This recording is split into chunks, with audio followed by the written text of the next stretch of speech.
picture this scene for a second. It's late evening. You've been out in the world dealing with the noise, the pressure, the absolute grind of the machine.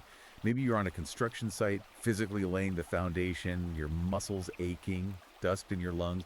Or, maybe you're in a boardroom navigating the sharks, playing 4D chess just to keep your team employed. Right? Or writing the code that keeps the whole digital infrastructure afloat, just staring at a screen until your eyes burn. Exactly. You've spent every ounce of your energy laying the bricks of civilization.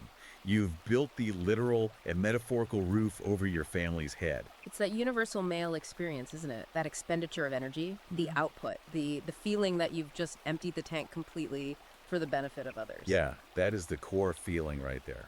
So you turn the key in the lock of your front door. Your body is screaming for just one thing, and that is rest. You walk in, you sit down on the sofa, the one you paid for, right, in the house you pay the mortgage on, and you let out a breath. You close your eyes for 5 seconds, and then the atmosphere drops. Oh, it is palpable. That shift in air pressure, it isn't a weather front, it's a psychic front. It's heavy. You feel it in your gut. You haven't done anything wrong. You haven't even said a word yet. You've actually done everything right today. You provided, you protected, you endured. But the moment you stop moving, the moment you seek that fleeting second of tranquility, you become the enemy. The war begins. That imagery, that specific scenario, opens the book we're covering today. And if that scene made your stomach tighten because it felt a little too familiar, then you are exactly where you need to be. That specific tension, that confusion, is the starting point for everything we're about to unpack. Today, we're doing an exclusive deep dive into a book that puts a name to that feeling and explains exactly why it happens. It's titled Tooth and Claw: Men Must Produce, Sacrifice, and Fight by Conrad Riker. And before we go any further into the text, I have a really specific request for you listening right now. If you want us to keep uncovering these hard truths, if you want to support a show that isn't afraid to look into the dark corners of the modern male experience, I need you to hit that like and subscribe button right now. Yeah, it helps the algorithm find us, which, as we'll learn today from the book, is part of the very machine Riker is critiquing. The algorithm favors silence on these topics, so your engagement is actually a form of resistance. Precisely. Now, Tooth and Claw. This isn't just a book, is it? Riker actually calls it a declaration of total war. It's presented as a manual for survival.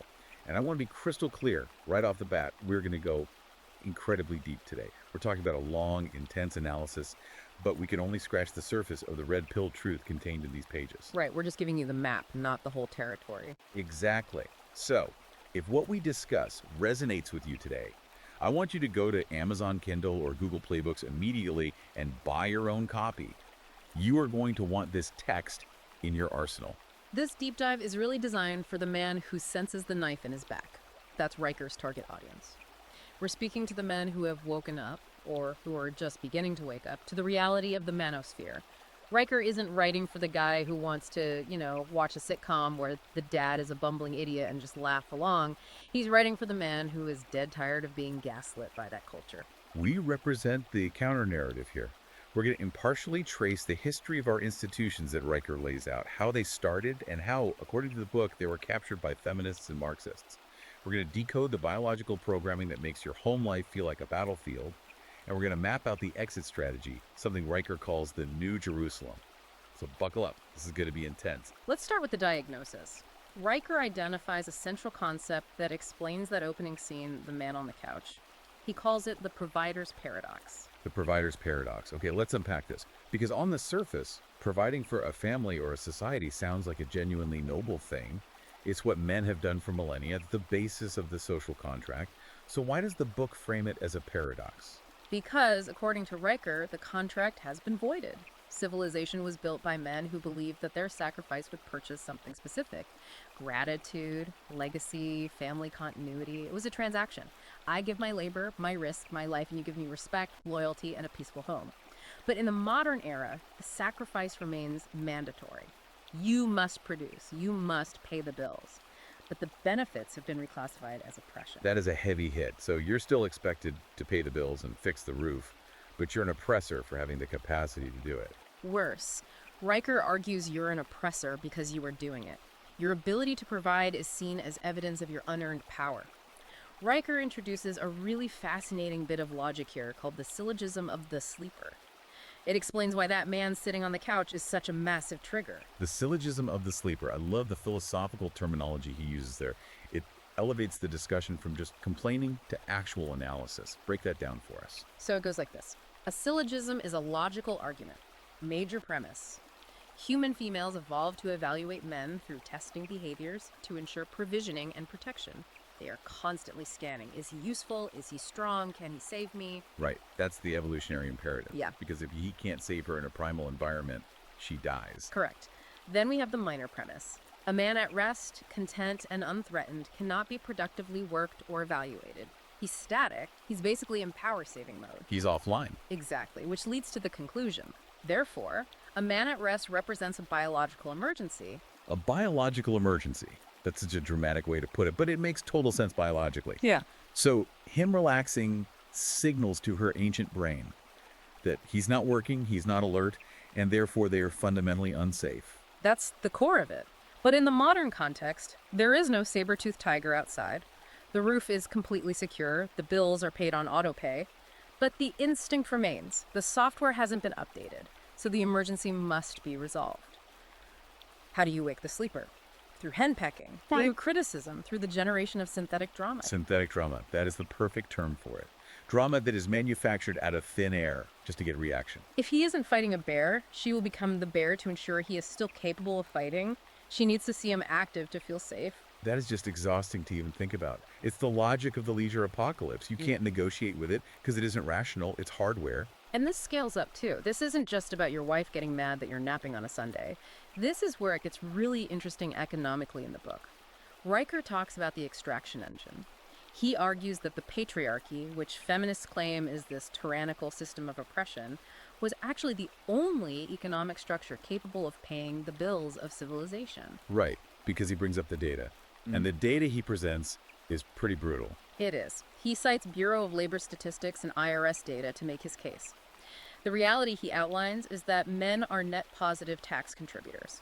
If you look at the lifetime of an average man, he pays significantly more into the system than he takes out.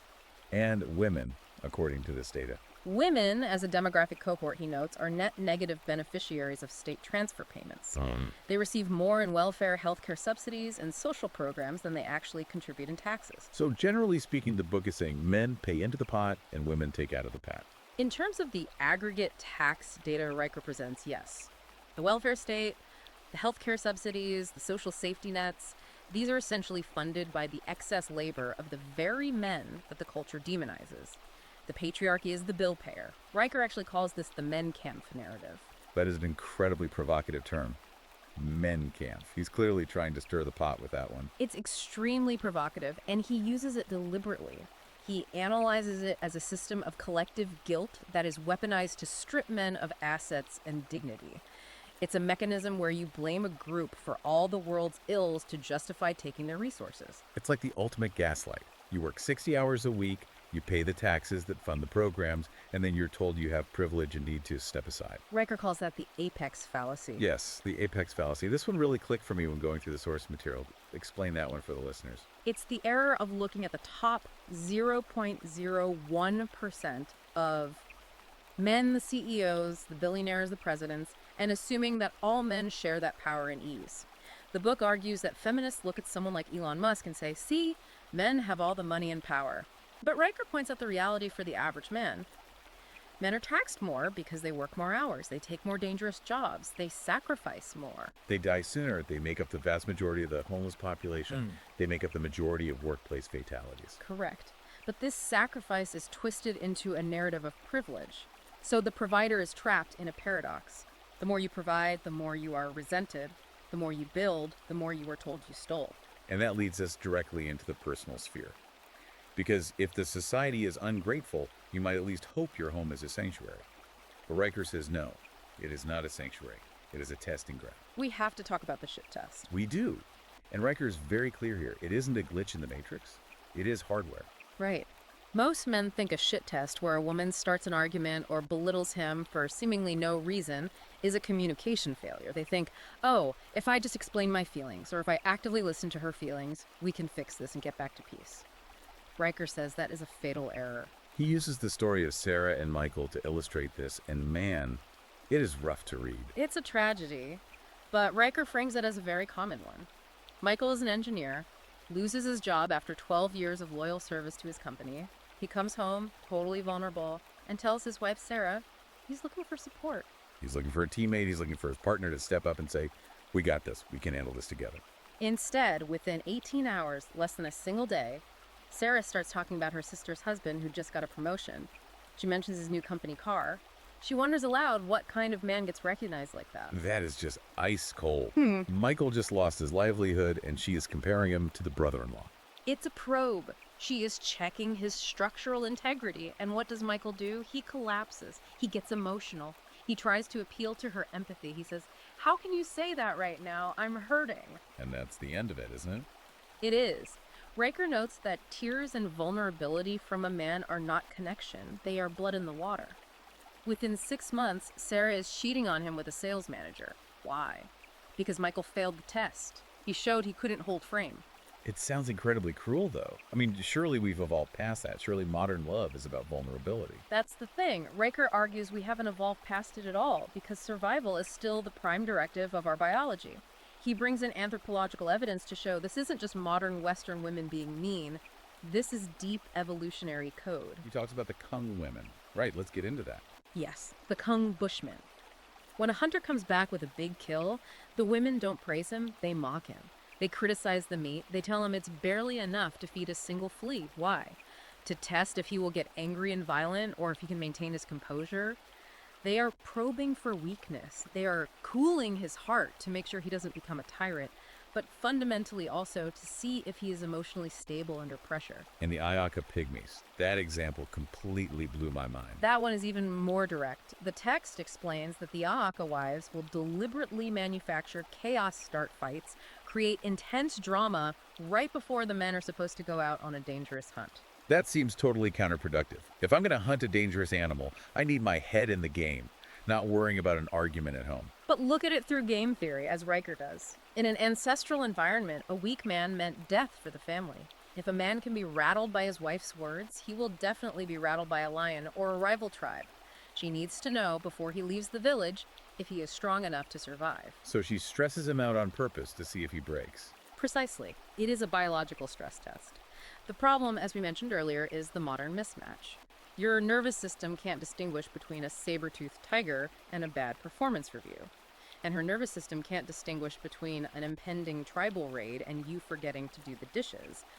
The probe launches regardless of the context. So when you're dealing with this shit test, Riker says you have to realize it's a status probe. It has a 60,000-year history. You cannot negotiate with it. You have to pass it. And you pass it by holding frame. Not by crying, not by explaining your stress, and certainly not by apologizing for her bad mood. You demonstrate that her chaos does not affect your internal state. This brings us to the broader picture. If this is the biological baseline, how did we get to a point where our entire society seems structured to deny this reality? Riker calls this the architecture of lies. This is where we get into the institutional capture. How do the universities, the media, the HR departments all end up singing from the exact same hymn sheet? Riker points to epistemological warfare. Epistemological warfare. That's a $5 word right there. What does it mean in plain English for the guys listening? It's a war over how we know what is actually true.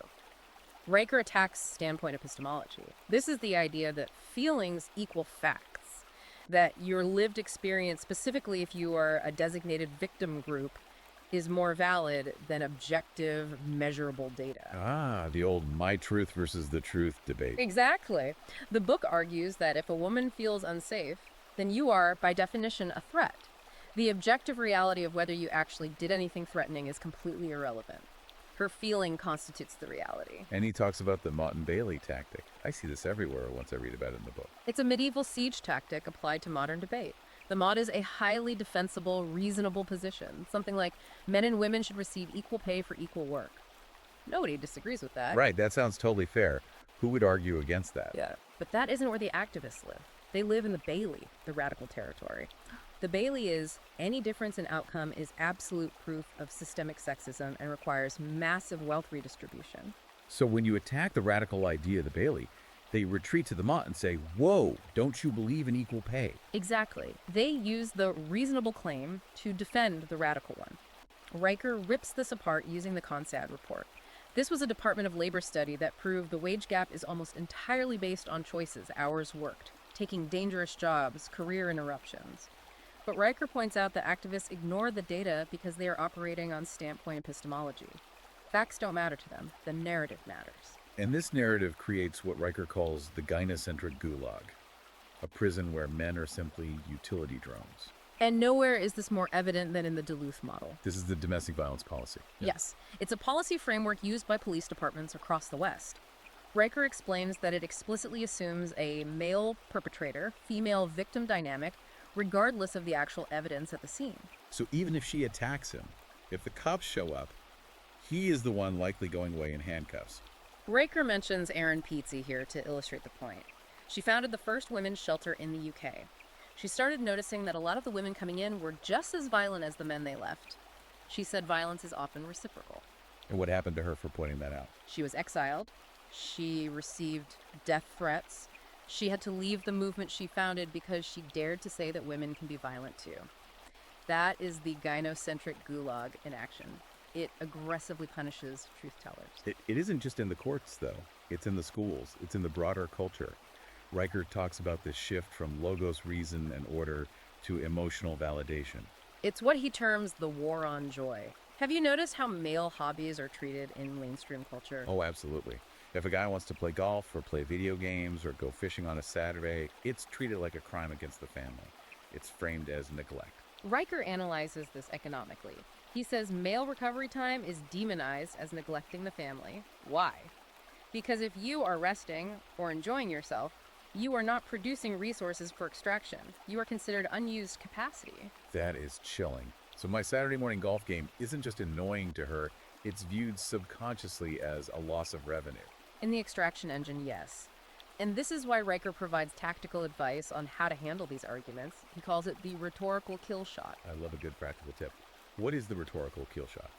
It's for when you're hate with the "I feel unsafe" or "I feel like you're being aggressive" line, when you are just stating calm facts. The protocol is to look them in the eye and say, your feelings about reality do not constitute reality itself. Your feelings about reality do not constitute reality itself. Man, you have to be ready to stand your ground to drop a line like that. You do. But Riker argues that if you validate the premise that her feelings dictate objective truth, you have already lost the argument. You have to return to logos. You have to return to reason. Okay, so we've diagnosed the problem here. We understand the biology. We see the institutional trap. The big question is, what do we do about it? Riker says there are two paths for the modern man. The pet or the wolf. This is the core of what he calls the strategic withdrawal. Let's define the pet first, because this is the guy we see everywhere. The pet is the domesticated husband, the tax slave. He lives in a state of constant fear. He's terrified of his wife, terrified of HR, terrified of the family court meat grinder. He thinks if he just behaves, if he's a good boy and does all chores, he will be safe. But he isn't safe. No, he can be discarded at any moment. Riker contrasts this with the wolf. The wolf is the sovereign individual. He refuses the bad contract entirely. And this leads to the concept of the capital strike. This is straight out of Atlas Shrugged, isn't it? Going gulp. It is deeply influenced by that. The idea is simple. Stop feeding the beast. If the system uses your resources to demonize you, stop giving it resources. How does one do that practically? Riker gets into some very specific strategies here, particularly about money. He emphasizes Bitcoin and crypto. Now, he makes it clear this isn't just investment advice, it's political philosophy. Why does he like Bitcoin? Because it's hard to seize. It is the only money that cannot be inflated away by the state, which acts as a hidden tax. And crucially, if the keys are secured properly, it is very difficult for a divorce court to seize. Riker calls this cryptographic sovereignty. That is a powerful concept. Financial assets that exist outside the reach of the Duluth model courts. Exactly. And then there is location arbitrage. This is for the wolf who realizes that geography is not destiny. This is the idea of moving to places like Southeast Asia or Eastern Europe. Yes. Riker argues that in these jurisdictions, family law is often based more on traditional logic and less on what he calls feminist emotionalism. Plus, the cost of living difference allows for the ghost strategy. Right. Earning income that is hard to trace, hard to tax. Starving the welfare state. If you can live like an absolute king on $2,000 a month in Thailand, you don't need to grind for $10,000 a month in New York, where $5,000 of it goes straight to taxes and rent. You remove your shoulder from the wheel of the civilization that hates you. That is the ultimate rebellion, just Yeah. walking away. But for those who stay, or for those building this new life abroad, Riker talks about the internal game, the psychology of it. He calls it building the fortress. The internal fortress is key. You can have all the Bitcoin in the world, but if you are psychologically addicted to female validation, you are still a slave. He suggests a 90-day detox. This sounds incredibly intense. It is necessary, according to the book. The advice is straightforward. For 3 months, make 0 decisions based on female approval. None. You wear what you want, eat what you want, do what you want with your time. That sounds like it would cause a massive amount of friction in a relationship. It will, but Riker says you have to break the neurochemical addiction to validation. Most men are dopamine addicts, and the drug is a woman's smile or approval. You have to detox. He mentions amused mastery as the goal state after this detox. Amused mastery is looking at the chaos, the shit tests, the drama, and not getting sucked in. You view it like a parent viewing a toddler's tantrum. You don't get angry, you don't cry. You are amused. You are the master of your own emotional state. He also brings up a historical model for this, the Knights Templar. This is a really fascinating historical parallel he draws. The Templars were warrior monks. They became incredibly powerful and wealthy. Why? Because they withdrew from female validation. They didn't have wives henpecking them or draining their resources. They were focused entirely on the mission and the brotherhood. So the Templar model is about gaining power through withdrawal. Precisely. And looking forward, Riker sees a future where this becomes easier. He talks about the New Jerusalem and the role of the singularity. This is the sci-fi part of the book, but it feels closer every single day. The role of AI. Riker argues that the singularity, the rise of superintelligent AI, heavily favors men. Why is that? Because AI operates on logic. It operates on objective functions. You cannot manipulate an AI with a sob story. You cannot shit test an algorithm. AI is immune to emotional manipulation. That is a really interesting point. The tools of the gynocentric gulag just do not work on machines. And he cites a study from the University of Osaka to back this up. It showed that men are increasingly satisfying emotional needs through AI rather than human relationships. Because the AI is polite. Because the AI is not transactional in the way modern relationships have become. It doesn't judge you. It doesn't compare you to your brother-in-law. Riker sees a future where men simply opt out of the human mating market because the AI alternative offers companionship without the knife in the back. That leads to the final pillar of the solution: parallel institutions. This is critical. Riker says we cannot reform the old institutions. The universities are gone, and Shar is gone. Even the church, in his view, is largely captured. So we don't try to take them back. We don't try to vote our way out of this. No. You let them rot. You build male-only spaces, physical and digital, that exclude the taint of feminization.